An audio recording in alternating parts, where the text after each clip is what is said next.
What's going on, everybody? Hopefully, everybody had a great weekend. We are here to discuss the NBA for the 7th of June. It is hot all over the country right now, so hopefully, you guys are chilling in the air conditioning and staying cool. Yeah, it is definitely muggy out here. We got the AC blasting over it in our house. So yeah, definitely trying our best to stay inside.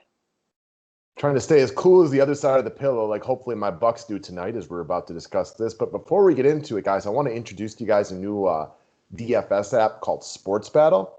Later today, we're going to run through the Brooklyn Nets versus Milwaukee Bucks sports matchups, and I would encourage everybody to give it a look, check them out, give them a download, and we're excited to kind of run through this one later. And hopefully, moving forward, we will be talking about Sports Battle on a semi-regular basis. Sweet. Monthly, weekly memberships available at the website, link below. Subscribe to the station if you're new to it. Thumbs up is always appreciated. So, as far as the cash game block goes, I'm looking at Blocky Griffin of the Brooklyn Nets, 4,100 power forward center eligibility. He balled in game one. We discussed this for a while on the members only video. Probably the best game he's had in a while, and that might be the last best game you see from Blake Griffin in his career because he was awesome. I mean, just he's a big reason my Bucks lost, but he's got to give credit where credit was due. He played great. He had a really, really good game. The DFS score reflects it. He is as good of an option as they have for trying to defend Giannis. Not saying that he can, because he's not as young as he once was or anything like that, but he's the best option they have. So he's gonna see minutes. I expect him to have huge ownership today with James Harden out again today, and everybody saw what happened in game one. What do I expect out of him today? I think he's going to take a huge step back. Now, he can take a huge step back and still be one of the better value plays at 4,100 on the slate. I think there is a merit in the idea of a GPP fade. You mentioned the idea. What if Milwaukee gets up and all of a sudden the Nets are playing from behind? Do they stick with them? Do they go more offensive oriented? For cash games, a lock of locks right here at this price tag. I can make cases for the GPP fade, but at the end of the day, like, I'll probably just run him in my lineups. But don't forget, this guy had 6 DK points just a couple of days ago. Yeah, he looks like one of the better value plays on the slate. Coming off that monster game. I'm with you. No, I'm with you though. Excuse me. A lot of times these things change from game to game basis. He did look really impressive in game one.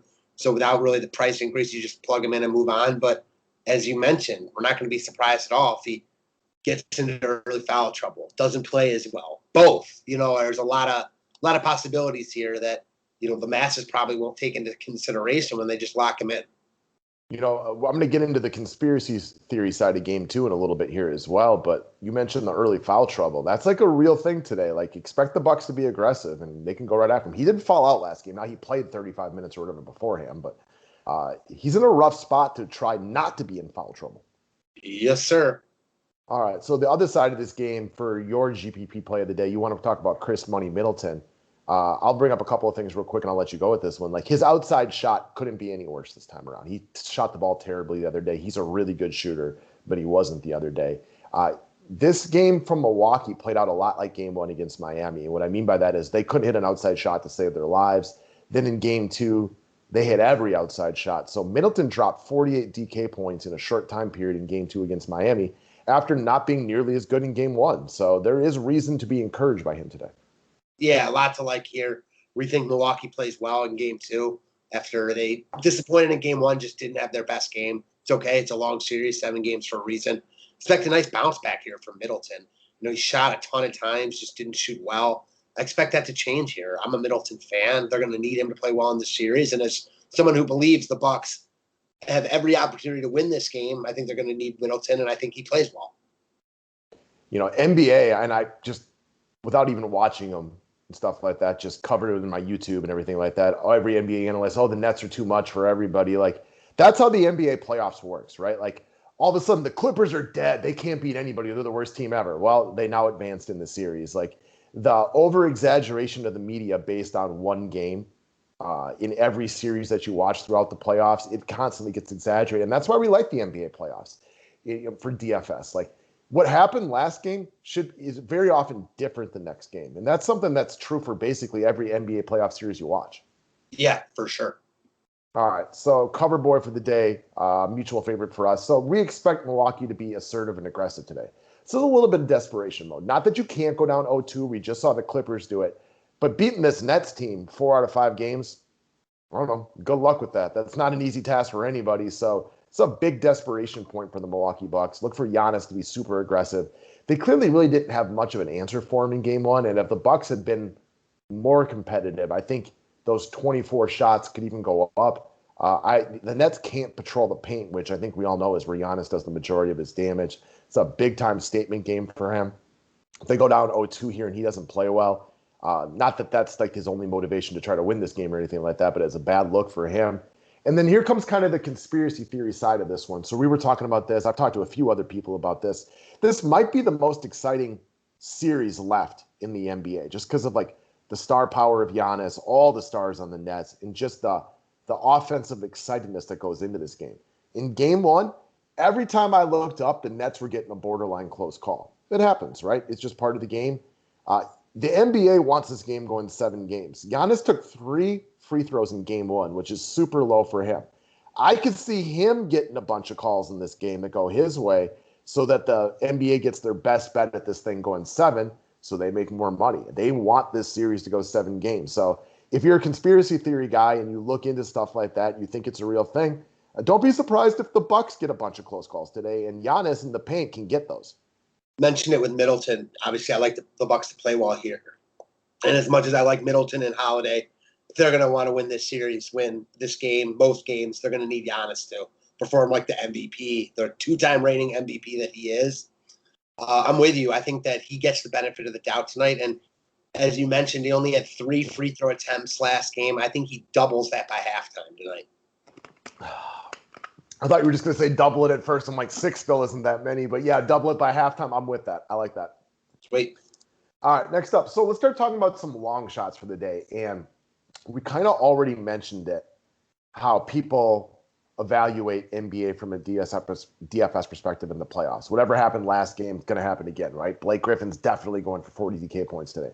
Not necessarily. Mike James also played awesome in game one of this one. So credit to him. Rolling over from the European League earlier this year, he had a nice little, second half run with the Nets this season, and he was great in game one. So credit to him for a well-played, well-fought, hard game from Mike James. He was great. However, the role players aren't always consistent for teams like this. So if I'm looking for a role player today from the Nets who might come out of nowhere to have a good game, check out Landry Shamet. I've talked about it for years.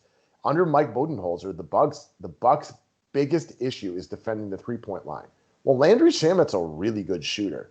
And at times for this team throughout the season, he was playing a lot of minutes. Now, he didn't play huge minutes game one and didn't play well when he was out there. But part of that is because Blake Griffin was playing great, and so was Mike James. So they kind of rode the hot hand that day. When everybody zigs and goes right back to those guys, try zagging and taking a chance on a guy like this. Now, he wouldn't make my main lineup, but if you set multi-entries, this might be a guy you want to give a small amount of exposure to. Yeah, for sure. Again, things change from game to game, especially in a scenario like we've mentioned a couple times now, or I've mentioned. Milwaukee gets up in this game. Maybe they do need more three-point shooting, Brooklyn, that is. So at 3K, he has every opportunity to outscore Blake Griffin if the game plays out, in a way where he's needed. Or at least outscore Mike James, right? Like at a fraction of his ownership. Like Mike James, as much as I just want to give him credit, and he was really good in game one, he was over in the European League for a reason this year. There's a reason he wasn't on an NBA team to start the season. And while he did play well, and I like the guy, I think he's a solid player. I mean, I would not be surprised at all if today Shamet doubles his score at like 1/10 the ownership. Yeah, I think the point really is that they're not committed to Mike James. If he's not playing, he's not going to play. Yeah, like Mike James wasn't going to be out there balling if Harden hadn't left a minute or two into the game. Exactly. All right, last up, JaMychal Green. We got him under your long shot play today. I don't think he's going to be super, super chalk, but I don't think he's a long shot to play well. He's played well recently. I agreed. But sometimes when you get too long shotty, especially on sites like this, you risk. I mean, even with Shamet, you risk the guy like not playing or doing nothing. So it's that happy medium. We don't have, guys that are coming off the bench playing big minutes because we're in the second round of the playoffs. So I agree with you. Like, he's not a long shot, so to speak, but he's kind of forgotten about. He's really cheap at 3,600. We like some expensive players, as we've talked about 2 of them here. He's only 3,600. You can afford for him to give you, that 15 and it won't kill you. And if he does give you that 25, you're in a real good spot.